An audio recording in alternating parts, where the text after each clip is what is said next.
Hello, Falcons fans.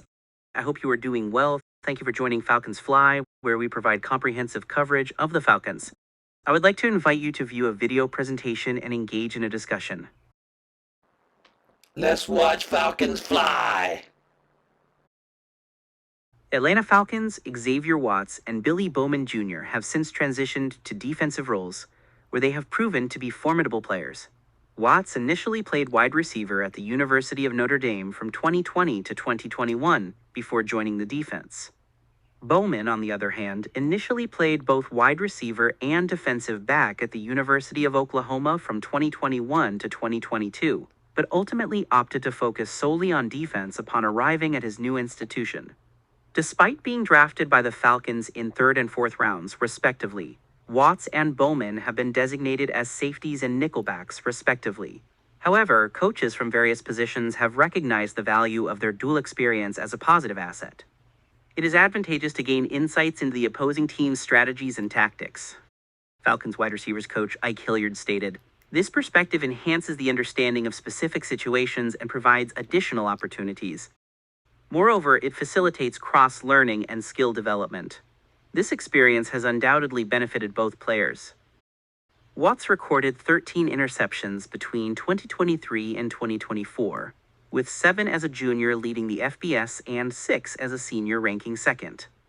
Bowman also recorded 11 interceptions during the same period, with 6 as a junior leading the Big 12 and ranking second overall. These statistics place Watts first and Bowman third among all NCAA players for interceptions in the last 3 years.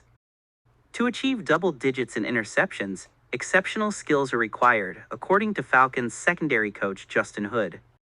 "It is a highly demanding task, regardless of the level of football played," he emphasized. "Not only does it involve catching the ball, but it also entails positioning oneself strategically and comprehending the offense's attacking strategies to execute plays effectively." Watts averaged 21 yards per interception return throughout his collegiate career, while Bowman averaged 22.8 yards. Bowman may possess a statistical advantage over Watts, particularly from their college days. In 2023, Bowman recorded 3 pick sixes, leading the FBS. This represents half of his interceptions that year. Bowman scored a touchdown after intercepting a 100-yard pass in Notre Dame's 31-24 victory against Brigham Young University. He also scored another 45 yards in a 69-45 win against Texas Christian University, and another 44 yards in a 50-20 win against Louisiana State University. In contrast, Watts returned at interception 100 yards for a touchdown in a 49-35 win against the University of Southern California in 2024. This was his sole interception of that season. The background at receiver, Falcons defensive coordinator Jeff Ulbrich stated, "Not only does Bowman possess the awareness and instinct to trigger and retrieve the ball, but he also possesses the actual ball skills to make a significant impact and conclude plays successfully." It is worth noting that a defensive back with wide receiver experience from high school is not uncommon. For instance, each of the 3 defensive backs drafted in the first round has such background. Watt stands out in that he trained the opposite position for a year at the next level. Additionally, Bowman enrolled as an athlete rather than a defensive or offensive player, leaving the door open for either role. Once Watts and Bowman became full-time starters in the secondary, they demonstrated remarkable growth and success. They retained the lessons learned from the offense regarding catching and scoring. They also acquired new skills for the defense, where turnovers are often desired.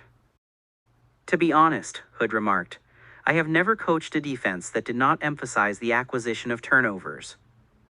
It seems like Watts and Bowman are going to be huge players for the Atlanta Falcons defense for a while to come. That means the Falcons will end up with more interceptions now and in the future, and they can play wide receiver if the need arises. How do you think this will play out? I would appreciate your insights on the potential future trajectory of the Atlanta Falcons. Please share your thoughts in the comments section, and feel free to express your appreciation by liking the video. Thank you for your attention. I trust that you have a pleasant remainder of your day. I eagerly anticipate sharing my next video with you. Let's watch Falcons Fly.